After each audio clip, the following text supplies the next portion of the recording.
Assalamualaikum warahmatullahi wabarakatuh. Nama saya Inas Akia dari kelas RS2.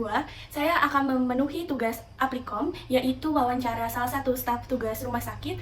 Nah, di sini saya bersama salah satu stafnya dari RS Ibu dan Anak, Bunda Suryati.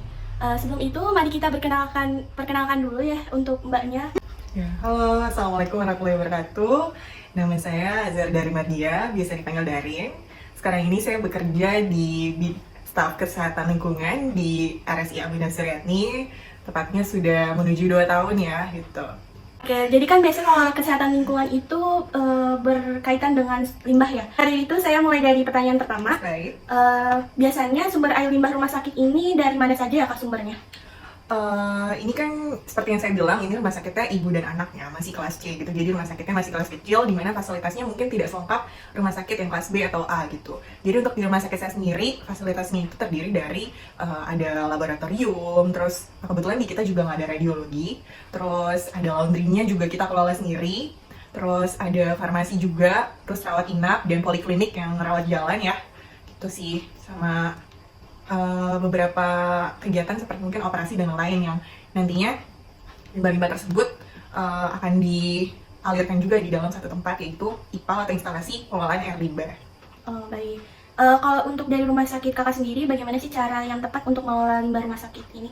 Limbah cair atau limbah padat? Mungkin dibedakan duanya gitu kak. Oke, kalau limbah padat kan ini anak sih harus tahu ya, berarti kan terbagi menjadi dua ya, ada limbah domestik dan B3, bahan berbahaya dan beracun.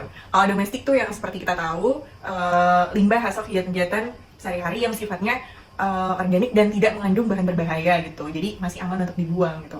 Kayak misalnya limbah-limbah dari gizi ya, dari limbah-limbah dapurnya gitu kan, dari limbah pasiennya gitu setelah makan. Tapi perlu dikutip bahwa ini adalah pasien yang non infeksius, jadi pasien yang tidak menderita penyakit menular, itu boleh banget dibuang ke limbah domestik, yaitu tandanya pakai plastik hitam gitu.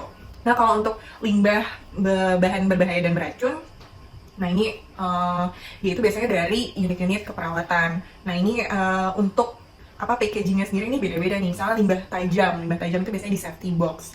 Terus untuk limbah-limbah yang mungkin nggak tajam, tapi limbah ini adalah limbah yang bekas pakai pasien, sudah terpapar pasien gitu, itu dibuang ke plastik infeksius atau yang berwarna kuning gitu. Untuk limbah farmasi ini juga B3, tapi pengemasannya saja yang berbeda. Kalau farmasi ini biasanya warnanya coklat. Untuk limbah radiologi biasanya merah, radioaktif maaf gitu. Misalnya kayak baterai, terus lagi ya banyak lah barang-barang elektronik lainnya gitu. Baik. Jadi di sini kita bisa membedakan ya bagaimana penanganan khusus dari limbah yang padat dan limbah yang cair. Ini kebetulan karena IPAL baru relokasi, kita mengacu pada peraturan pemerintah nomor 22 tahun 2022 gitu, karena kita jatuhnya upgrade IPAL kan. Nah, menurut peraturan tersebut bahwa IPAL rumah sakit itu nantinya efluennya atau keluarnya tidak boleh lagi dibuang ke badan air permukaan, tidak boleh ke sungai lagi. Jadi misalnya membangun sekalian harus dengan sistem reuse recycle gitu. Jadi nantinya hasil limbahnya itu akan digunakan kembali untuk kegiatan-kegiatan yang memang membutuhkan air gitu, dan memang masih aman digunakan limbah itu. Misalnya kalau di saya untuk menyiram tanaman-tanaman hijau di rumah sakit gitu. Atau bisa buat nyuci mobil operasional juga, untuk kayak digunakan mandi sebenarnya belum direkomendasikan ya gitu. Untuk teknologinya sendiri sebenarnya masih sama dengan teknologi pada umumnya gitu, menggunakan sistem biologi, fisika, dan kimia gitu.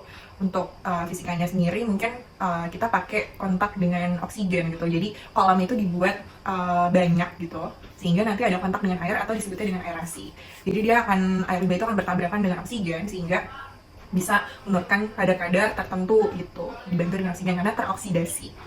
Oke, nah untuk biologinya sendiri tuh di mana maksudnya? Nah itu kita menggunakan bakteri atau cairan bakteri yang memang sudah diformulakan khusus untuk menurunkan kadar-kadar yang ada di dalam air limbah gitu.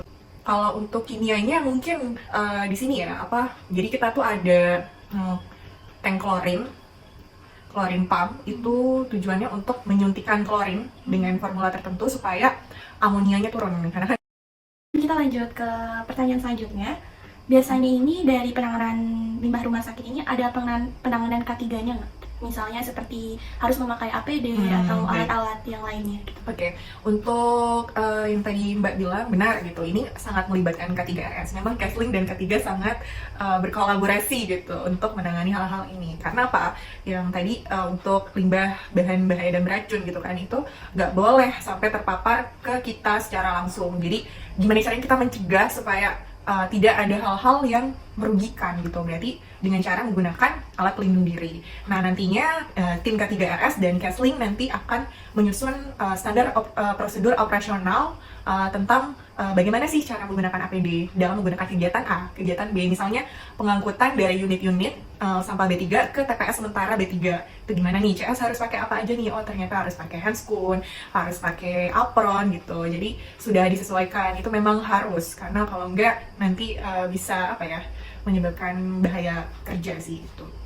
Baik, kalau dari kira-kira ya, ada nggak sih jaminan kesehatan untuk pelaksana karyawan IPAL sendiri? Misalnya seperti harus vaksin atau misalnya dapat imunisasi setiap setahun sekali gitu. Oke. Untuk di peraturan kesehatan lingkungan sendiri, di peraturan pemerintah nomor 66 tahun 2014 tentang kesehatan lingkungan, maupun di Permenkes nomor 7 gitu tentang kesehatan lingkungan rumah sakit, itu tidak ditentukan sih untuk kira-kira dapat akses apa aja sih nih Kesling gitu dalam menjalankan aktivitas lingkungannya gitu. Apakah ada privilege gitu kan, kayak pemeriksaan apa gitu.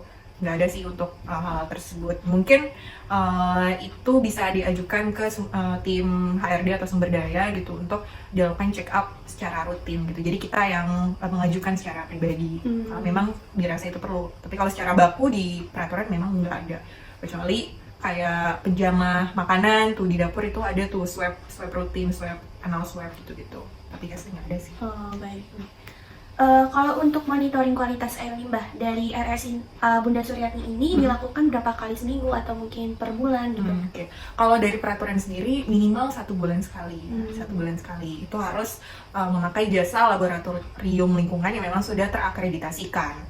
Jadi harus dipastikan nih memang sudah benar-benar resmi gitu. Jadi hasilnya pun tidak diragukan dan valid. Karena nantinya hasilnya ini akan dilaporkan ke dinas-dinas terkait seperti Dinas Lingkungan Hidup. Lalu nanti mungkin bisa ditembus juga ke Dinas Kesehatan, ke Kementerian Lingkungan Hidup seperti itu. Nah, Baik, terima kasih. Kita dapat banyak banget nih pengalaman dan juga pengetahuan-pengetahuan baru mengenai instalasi pembuangan air limbah dari staf RSIA Bunda Suryatni, yaitu Kakak Darin. Maka dari itu, saya sangat berterima kasih ya untuk sama-sama. wawancara hari ini. ya, Saya Ines Takia mengucapkan terima kasih.